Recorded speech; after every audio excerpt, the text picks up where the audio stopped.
All right.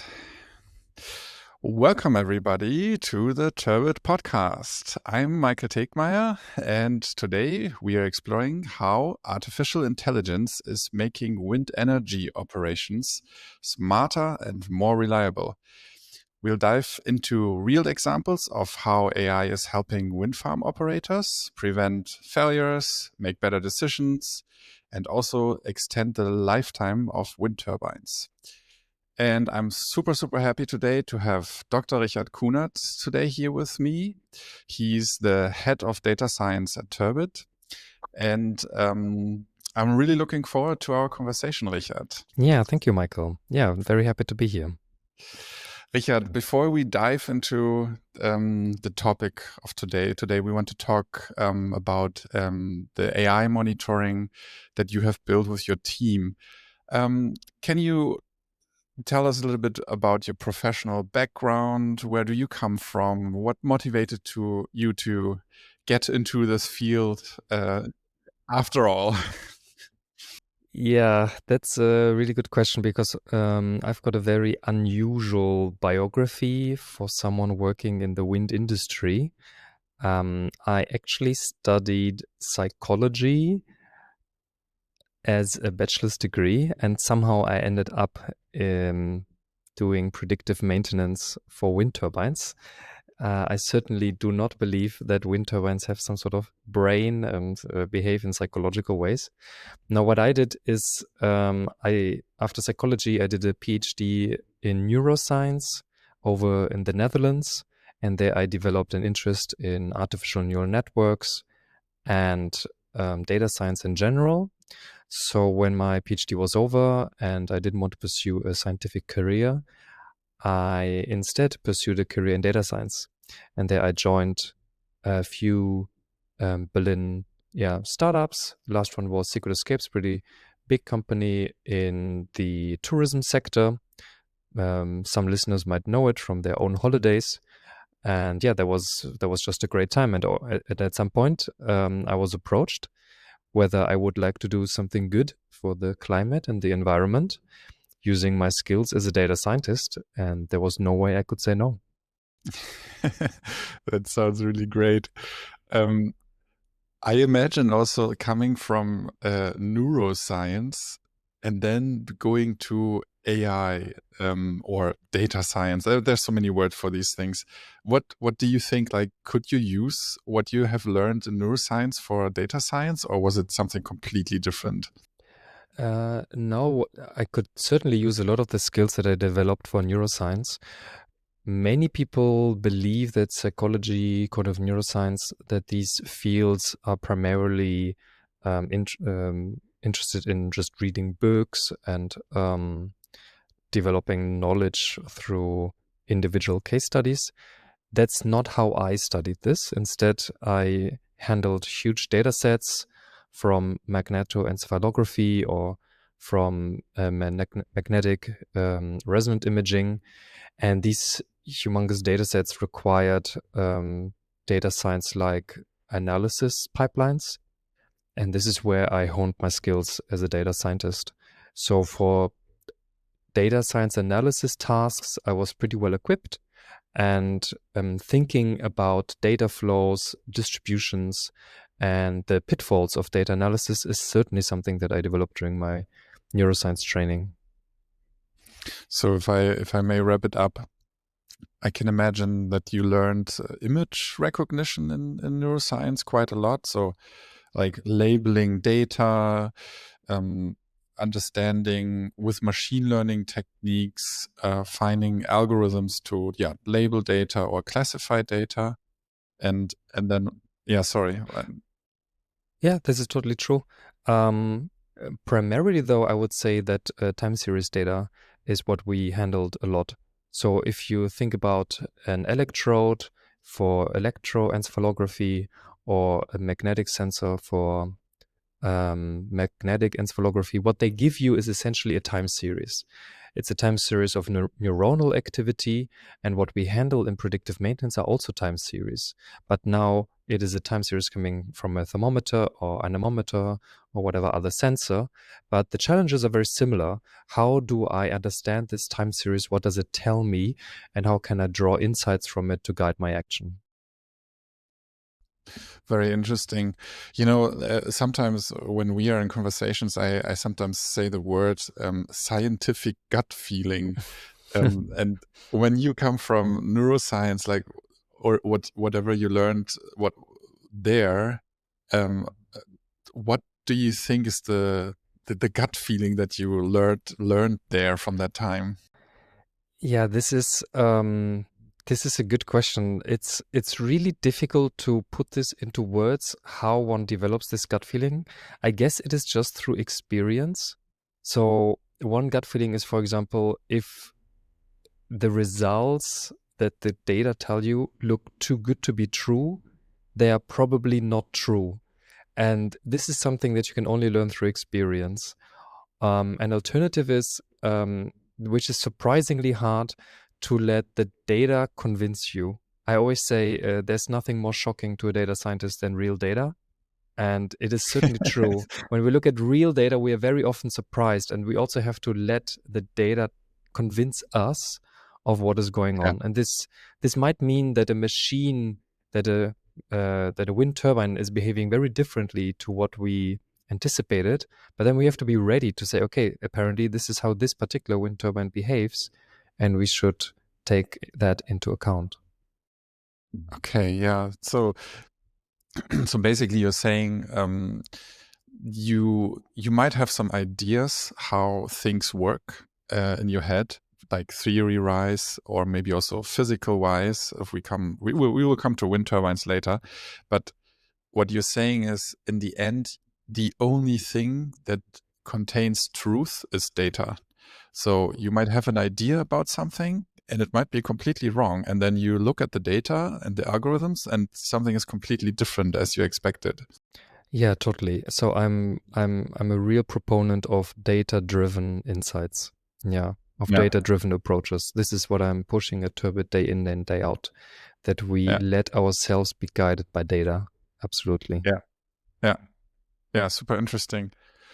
All right. So then I think that's also a good start to the conversation a little bit more about what you do at Turbit. So on a very broad level, like, how does your day look like? What do you do at Turbit? Yeah, I sometimes wonder myself. So according to my title, I am the head of data science. So I supervise a team of 5 data scientists who work on generating machine insights into all aspects of wind turbine of wind turbines. So that covers the entire product suite of Turbit. So Turbit monitoring, the Turbit Assistant, but also the Turbit Data Hub. And we try to instill data science in every aspect of that. In my day-to-day work, that means that I implement machine learning models myself. But moreover, I try to instill a data mindset in every aspect of the company. So for the data scientists, that means that I guide them to practical hands-on solutions that really make a difference in the real world. But it might also mean that I help customer success to better understand what is going on for an individual turbine, or that I help sales to frame what we do in a way that is truly truthful to what is going on behind the scenes. Yeah. Okay, so I think a lot of listeners to this podcast are also owners or asset managers of wind turbines. And they might not be so deep into how to build a software around predictive maintenance in wind. Maybe let's go through that a little bit systematically. I mean, now we have the result and now we know how we did it, but maybe also historically, like, so I know, of course, we started just with the anomaly detection, and maybe tell us a little bit more about that. What is it? How does it work? Cool. why did we do that first, and Cool. let people know. Yeah. So I joined Turbit 3 years ago when Turbit was a tiny, tiny company. And it was truly an exciting time because at the time we only had an AI monitoring product. And that means that we use data science in order to find out if a turbine has some sort of problem, some sort of issue that warrants further investigation and most likely a repair. So what we do is we gather the historical data of a wind turbine, and from that data we train a machine learning model which simulates the normal behavior of this turbine, and then we compare the simulated normal behavior at any given point with the actual behavior. And if there's a big discrepancy, then we say, okay, apparently this is not normal, so this warrants further investigation. This is really how we started with this seemingly simple idea. You use historical data, you say that is most likely roundabout normal, and then you train a model to behave like this. It simulates normal behavior, and then you compare the actual behavior. And what we found out was that this is good for alerting, mostly at the time, temperature and power behavior of wind turbines. And now we are building up on that and expanding beyond that. Okay, so that sounds all nice and good, but I'm also thinking back in the days and also today, you might think, okay, you have a wind turbine, you have some sensors like the temperature of a bearing or of a generator system. And you might also say, yeah, I can look at the data, or I have this software that has some thresholds, and looking at that, why the heck do we shoot with so much AI on this problem? Like, why so complicated? Yeah, this is a really fair question that we get quite a bit. So my answer to that would be 20 years ago, or I don't know, around about 20 years ago, we were in a different world in terms of wind energy. And at the time, a data science solution like ours was perhaps not as important as it is now. We can imagine that wind farmers are a bit like, I don't know, like dairy farmers. So dairy farmers used to have small farms and they knew each individual cow, and the cow had a name. And for every cow, you knew what the cow liked and when it went to sleep. And if it got ill, you knew that the cow behaved odd or something. Modern dairy farming, at least where we live, is very different. Cows don't have a name here, they just have a number. And you just lose track of what is going on for each individual cow because there are just too many. And the workforce you have to cover all these assets, the cows, is just not sufficient. And this is what we saw for wind farms as well. 20 years ago, wind turbine generators were much smaller and fewer. And comparatively, the number of people working in the wind industry was bigger. When we go to fairs, we see a lot of people who have really a lot of energy and who know so much about wind energy because they've worked in this area for a long time. But wind energy is expanding. It's an expanding industry. So suddenly you've got the problem that new people come into the industry who just haven't worked in this industry for 20 years or something. Then you've got assets or wind turbine generators which are much more expensive, and there are many, many more. And all this together leads to a situation where the old approaches don't work anymore because you don't know your wind turbine individually anymore. There's no one by hand who looks at it because the workflow just doesn't allow for it. There's just too much to do and too few hands to do it. So instead of hiring more and more people in a shrinking labor market, what we offer is to shine a light with AI on those turbines that require more attention. And that frees up resources, human resources, to do the important work where it matters the most. And this is, I think, where AI comes in. Okay, nice, but why AI? Can't I just use a software? Isn't it? Can I achieve the same thing with just a software, like third-party SCADA system? For everybody who doesn't know what SCADA is, it's like whenever we say the word SCADA, we mean the wind turbine data, so supervisory control and data acquisition. It's a protocol. So yeah, we have these SCADA data and these systems already around. Like, why do you need AI for that? It sounds like it's a lot. Yeah, that is really fair. That's a really fair question. So I would say that second level SCADA systems didn't used to be around everywhere. I guess I don't know when they popped up in the market, must have been over the last 10 years or something. And at the time, they really helped the people managing wind farms to better understand their wind turbines, because these were nice dashboards that you could click around and you could really get to the bottom of what's going on for each wind turbine generator. But over time, the wind farms became bigger and the assets became more expensive. And suddenly it is no longer possible for every operator to click through every turbine's data in a second level SCADA system.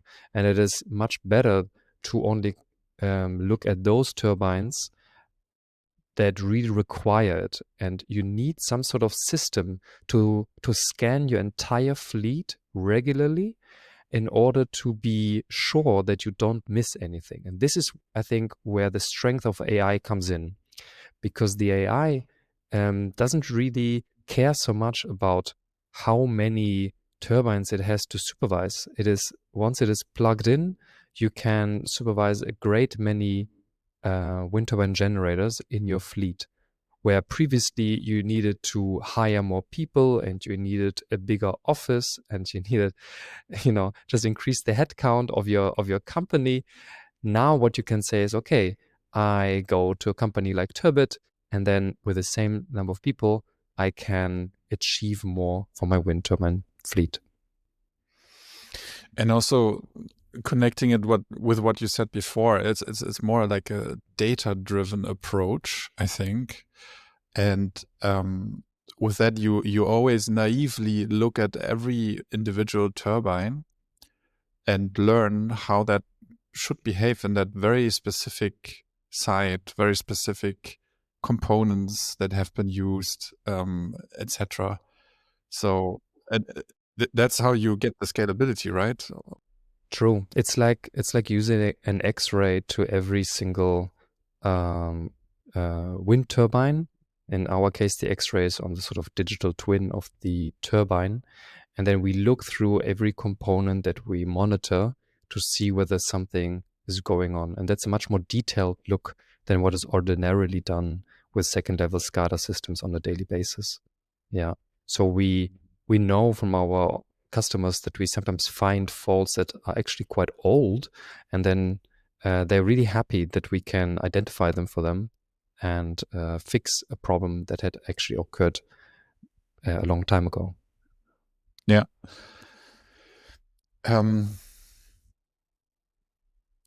Then if I am an operator and I have a large fleet, and then I have this system and I get a lot of alarms, and I remember we ran exactly into that problem, that we had some larger customers, and they were some sort of complaining that there's a lot of alarms and they didn't know how to prioritize them, and how to manage this, quite an amount of alarms, events, whatever, like work to do.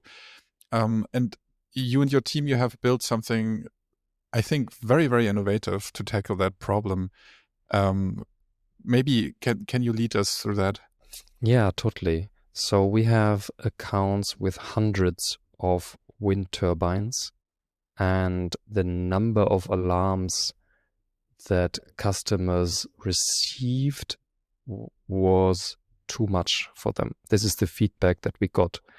So we sat down in the data science team and thought, okay, how can we improve the customer experience here? So what we have is that our users are labeling each alarm that we send out according to how relevant it was for them. And our users have done this for several years now. And we were able to use this data as training data in order to predict how relevant an alarm would be were it labeled by a customer. So what we have now is we can say how relevant an alarm would be even before they send out. And that allows us to filter out those alarms which are most likely irrelevant to the user.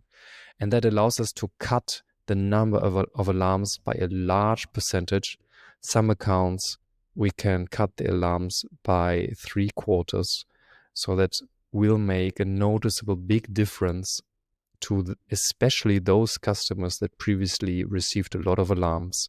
We're confident that we can let through only those alarms which are truly highly relevant to the users.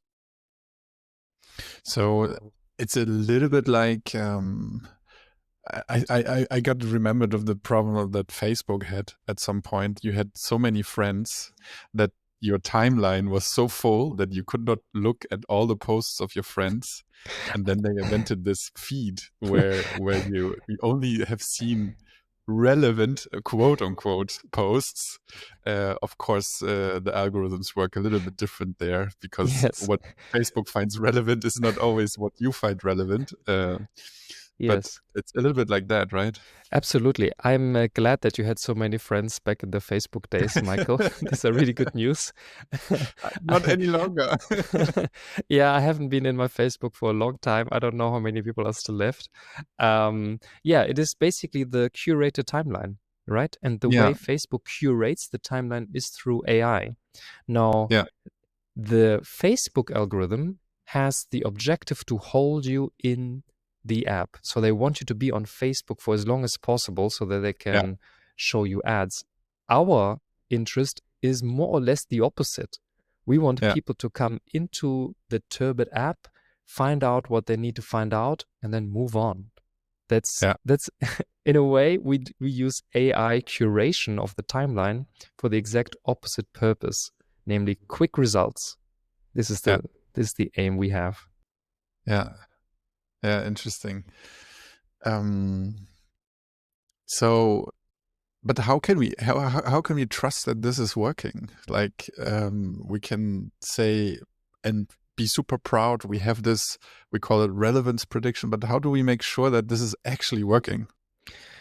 The only way to know for sure is to try it out in practice. So this is what we did now for several months already. So it starts with trying out our approach that we have in production now on historical data, and there it looked really good. And then you put it live on an account that is silent, so an account that no outside customer really sees, and things looked really good there. And now we have already put it live on a few select customers, and we observe what's going on very closely with them.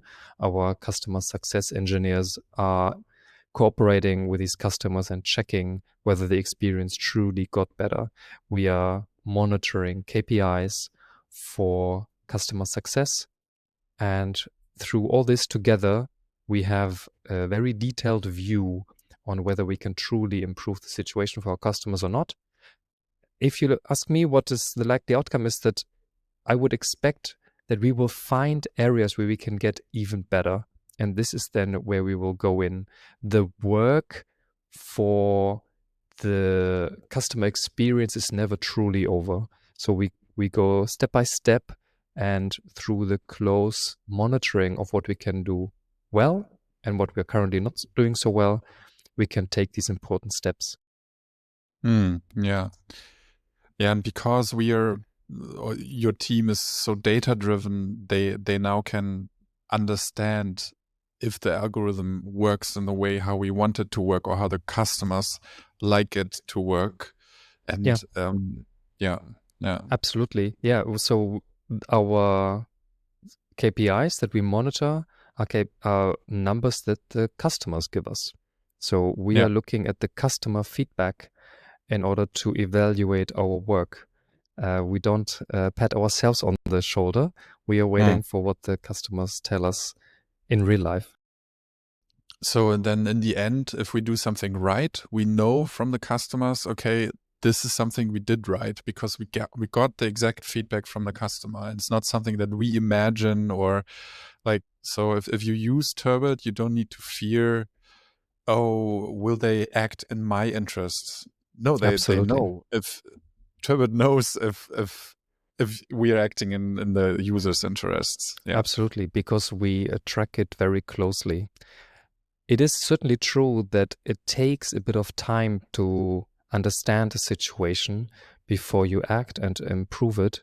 But it is certainly true that we are monitoring closely and we're working on those improvements. Yeah. Okay, so zooming out a little bit. So we came from just monitoring anomalies with whatever data we had.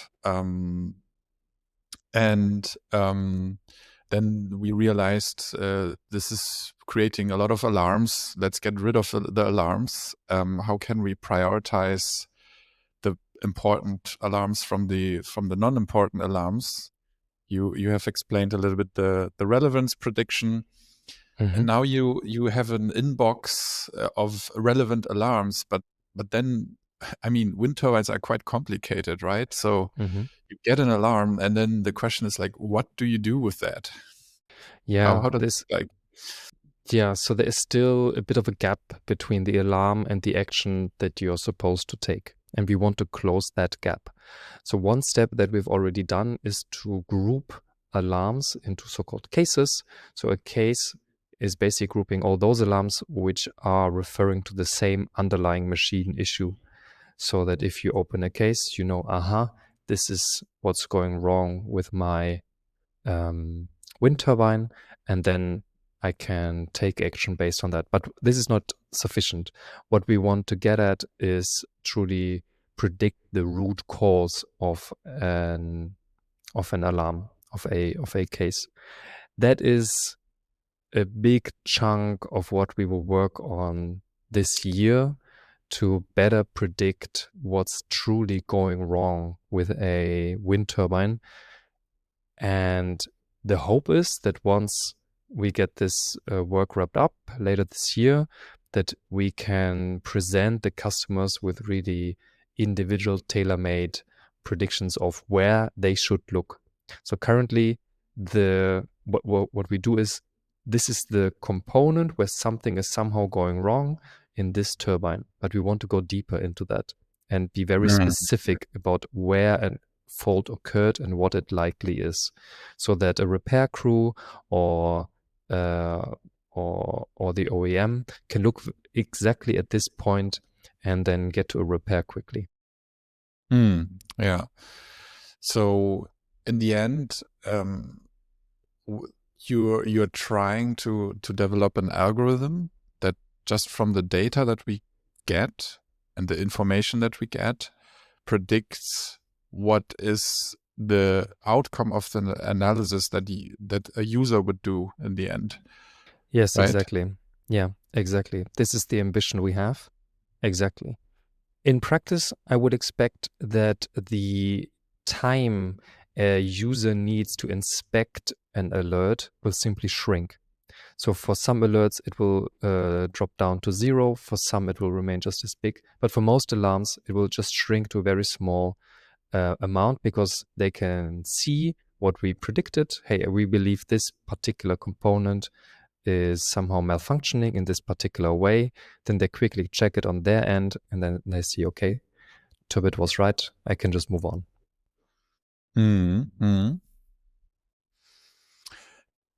Okay. So now my question is, like you will, let's maybe deep dive a little bit into this case thing. So there's, I imagine a lot of different alarms that you get from different components. Like how do you like you said you group them in these cases, but how does the logic behind that work, and why does it make sense? Like maybe tell us a little bit more about that. Yeah, this is I was also surprised that this worked so well. So what we do is we look at the machine state as it is actually and the predicted machine state as it should be. And if two machine states are similar during an alarm period, we believe that the underlying issue is also the same. And while the approach is relatively simple, it actually works really well. So that such that when we look at cases right now, the overwhelming feedback is that they truly only incorporate alarms from the same underlying issue, simply because the machine states when the alarm occurred were very similar. And you can imagine that this is not so far-fetched actually once you think about it. So let's say there's a cooler that is malfunctioning. It only works at 50% capacity, but it only becomes apparent when the ambient temperature is very high, because then this is when cooling is important. Or maybe it's only the malfunction only becomes apparent when a lot of energy is generated, and hence there's a lot of friction in the system. So if we have a machine state where ambient temperature is high and the power production is also very high, then the issue becomes apparent. So every time we have this machine state, we can see an alarm, and we can group those alarms together because they're all mirroring the same underlying problem, which is a malfunctioning cooler. And through this approach, we were able to group alarms really well, yeah. Yeah. So Richard, something completely different that comes to my mind. When we met, I remember a conversation on a balcony looking over Berlin and talking about what we're doing here. And I think I asked you, we were talking about AI in general, and we had that conversation because you're also a neuroscientist. What do you think about when we connect our brains to an AI? So, and you had a very nice answer. I don't know if you remember that answer right now, but had I drunk a beer already, Michael? I think yes. But it was a very impressive answer, and that's yeah. What did I say? I think you said something that is your answer. So my question was, do you believe that it makes sense to connect an AI directly to your brain? And your answer was, it's kind of BS. It's why don't we use just language? Because humans have learned over thousands of years to exchange information through language, and have optimized that. And I found that a really, really nice answer. And that was before large language models. Yes. So you kind of predicted back in these days what is happening today. I am really surprised that my thinking is so consistent over the years, because when you were saying this, I was thinking, yeah, this is actually the answer I would give now as well. So think about how humans transfer information ordinarily. Think about this particular podcast. How do we transfer information from one brain to the other? It's via language. So I still believe that this is a very efficient way to transfer information, and AI is simply catching up there. So now AI is transferring information to us in the way that we easily consume it, and that we can easily interact. And this is, I think, the revolution behind ChatGPT. It makes it easy. ChatGPT came to us and how we speak, how we interact. Initially, when I saw the innovation behind ChatGPT, I thought, this is not so big a deal, because the underlying algorithms were not so revolutionary. What I didn't understand at the time when ChatGPT came up was how the AI came into our world, really. and how then it made it possible for us to interact with it easily. Yeah. Sorry, I need a short break because I need to get my power on my laptop. Is it renewable? The energy or the laptop?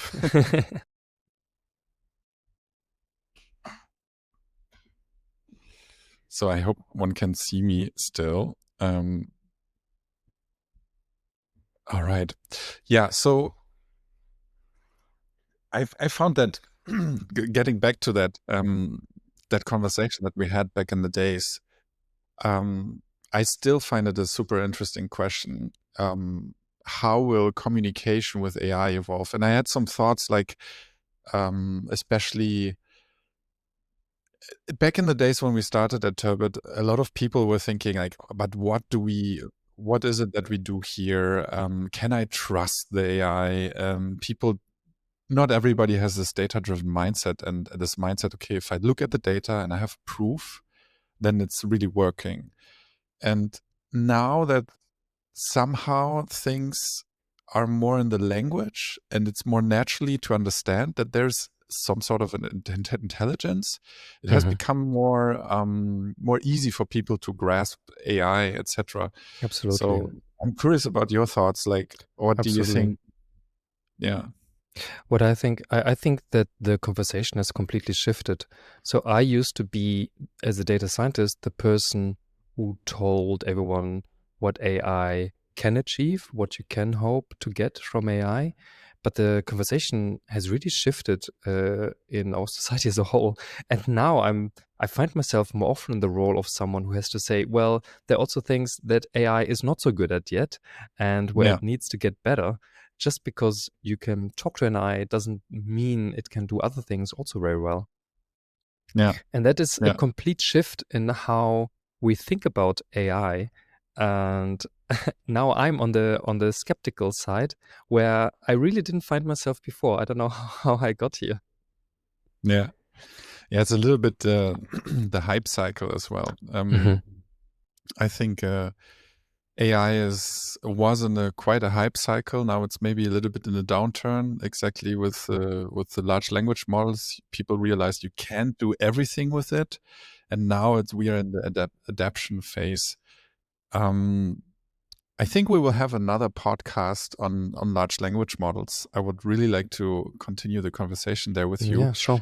But very shortly, on a high level, at Turbit, we also use large language models. Can you tell us like 2 or 3 areas where we use it and why we use it?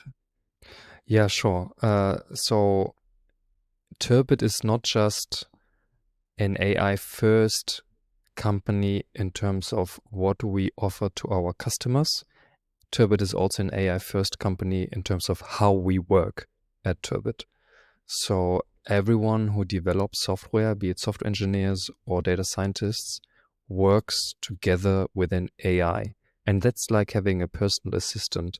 So we've got several large language model accounts that help us to develop great software. And it has become very quickly unimaginable to work without them. Secondly, we bring the benefits of large language models to the customer. So be it that we summarize texts for them, be it that we understand status codes, be it that we, through the Turbit Assistant, let users directly interact with an AI in order to, quote unquote, chat with their documents. We want to bring the benefits of this to the wind industry, which is having a great potential in order to improve operations. So you're basically telling us that that at Turbit internally, you already have these companions, assistants already. We're using them internally. Like, what would you tell your team when they said, like, Richard, what is the future of my job look like? Will we be replaced by a coding AI system or? So I would always answer with automate the boring stuff. I think the job of a software engineer or data scientist changes. It has already changed compared to when I started out in this field. And I think it made the field more interesting because a lot of small scale road work can now be done by an AI in a more bug-free, reliable way. But that means that your headspace and energy is freed up to do interesting work that can generate customer value. So not only did we get faster, we can also concentrate on interesting work. So now with a relatively modest team, we can actually achieve great results simply because we've got this amazing support from large language models. Hmm.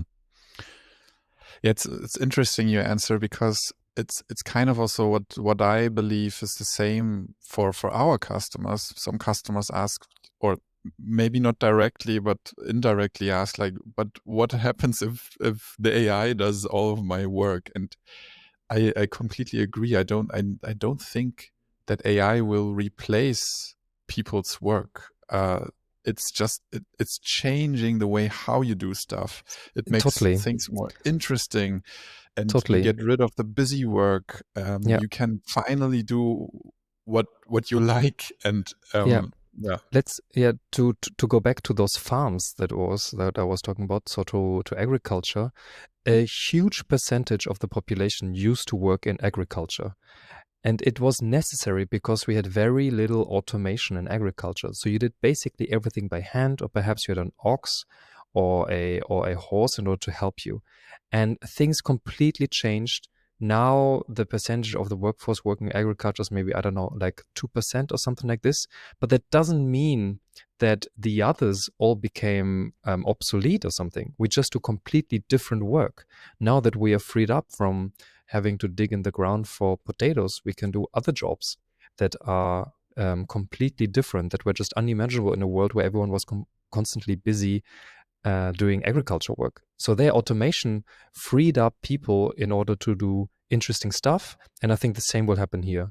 And once the boring stuff is automated, we can concentrate on just different things. Yeah. And then the other thing that I also observe in the wind industry is that the workload, as you said it in the beginning, is so much increasing. You have first of all, you have more turbines, you have bigger portfolios. Then it's really hard to find experts. And you said something about you need a lot of years of experience, and it's really, really hard to find these people. And then Yeah. also like keeping the people that are there engaged and do something interesting, and not like the boring work and labeling status codes every day. That's maybe not the most nicest work. Yeah, totally. Yeah, we want to automate the boring stuff in order to free people to do interesting stuff. Yeah, I mean, it is invigorating. If a customer comes to us and says, hey, you told us an alarm, so we were able to grease this gearbox and now we don't have to exchange it.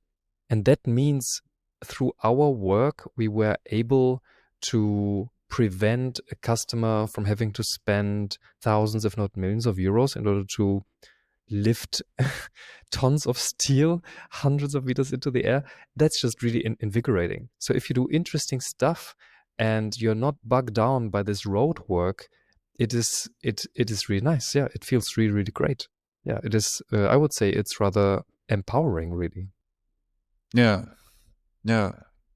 nicely said. Yeah, I'm also, the one thing is, okay, how does AI change the way how we work?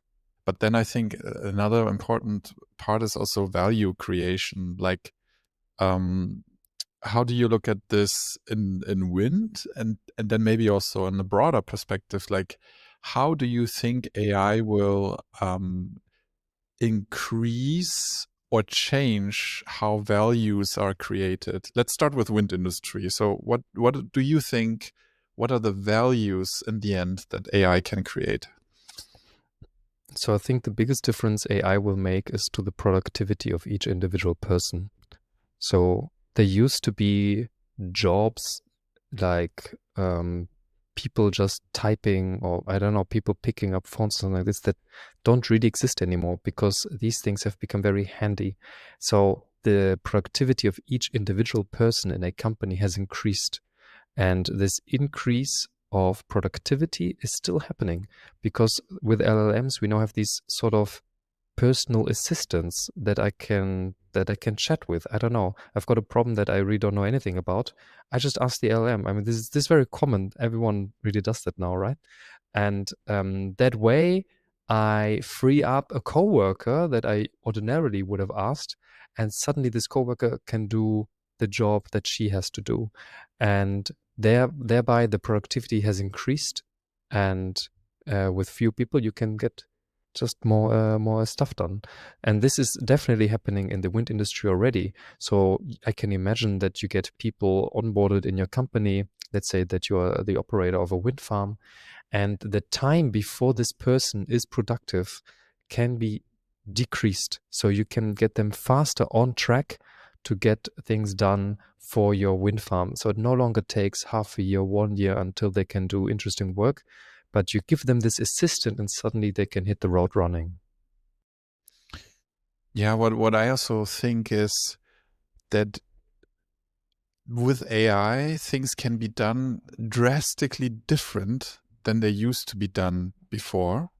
And in that way, they enable new business models, new ways of how things generally are done.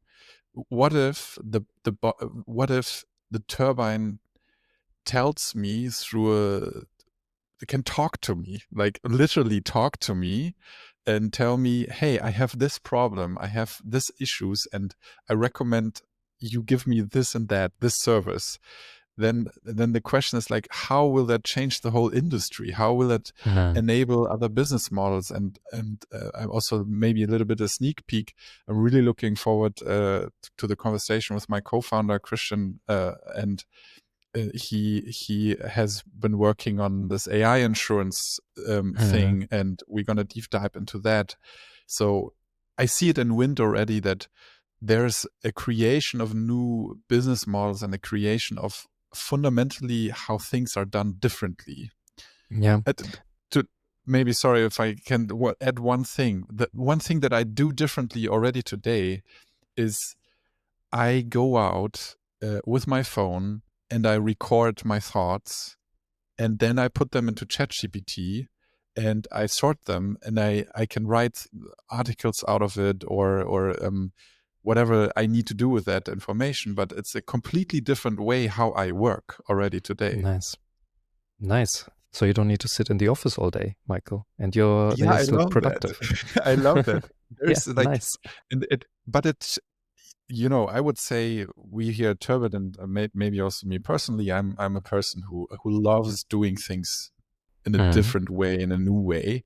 But even me, I realize it takes quite some time to adapt. Hey, totally. wait, I could go out for a walk with my microphone and just with my phone and my headset, and just record what I think. And I need to learn how to do things different. And that's also the limiting factor. Is like, the innovation speed is just staggering. I definitely agree. It is staggering, and those companies, I believe, which are not ready to innovate, they will fall behind, and they will eventually get overtaken by the competition.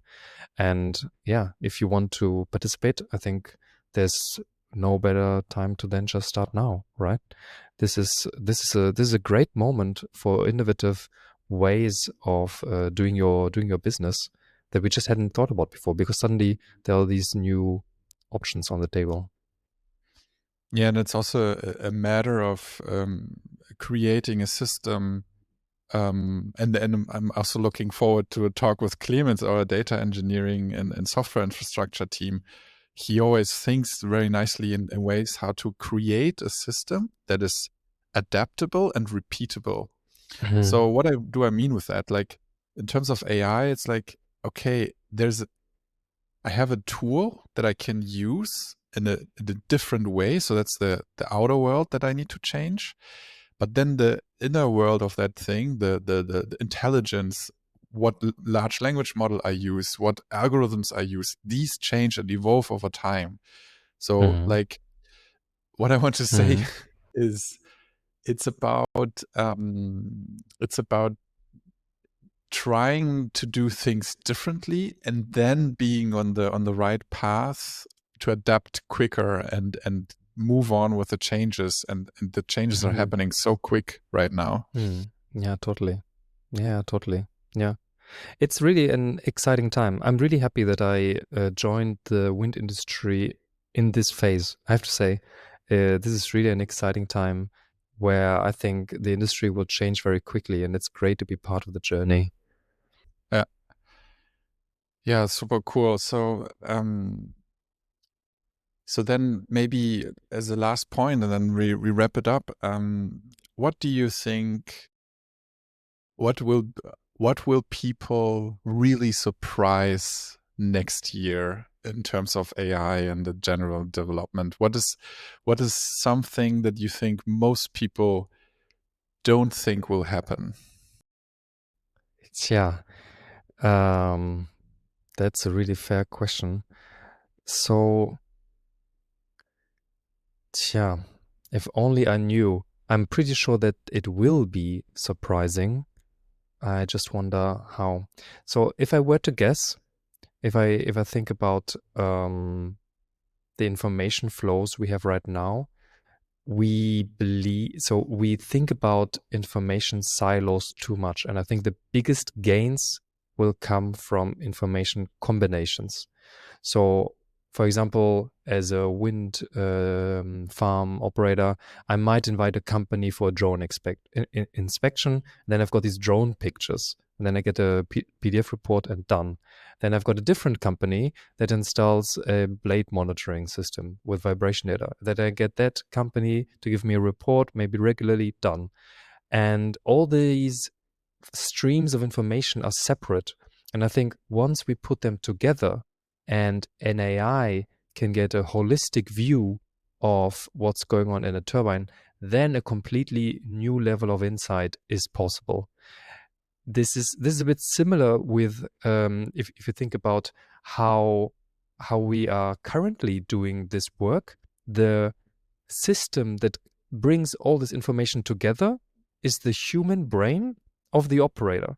So the human brain of the operator sees report blade inspection, sees report blade control, vibration data, and then has to connect all the dots in the head and say, okay, so apparently there has been too much wear and tear on blade 1 or something like this.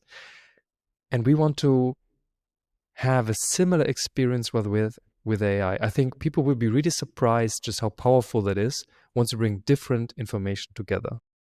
Yeah, that's really cool. So I think let's do a podcast on that as well. Like, what will the combination of data bring, and what other fields are there than just SCADA data that you can look at in turbines, and how can you combine these information and make in the end have less risks of your turbine, and have a prediction of what's going on your turbine, and change the way how you maintain it and how the operations work. Yeah, truly. I think that is exactly what will get us eventually to zero risk, so that as a wind farm owner, you can reduce the risk to zero for your wind farm, and it just operates optimally. Yeah. Richard, it has been really, really fun Yeah, thank to you. have this podcast with you. Great Wonderful. insights. I'm really looking forward to the next balcony discussion about the future of AI, maybe with 1 or 2 beers. Lovely. And let's see if your predictions are so accurate again. And I think I totally believe that. And for everyone who was listening today, this was a Turbit podcast, and we're going to have a more series of interesting topics and guests like Richard here, talking about AI, how AI can help in the wind industry, and and the mission of Turbit in the end is moving towards a future of zero risk operations. And that's the only way how we see how we can accelerate the transition to 100% renewable energy in the world. And thanks for listening. And I'm Michael. And see you.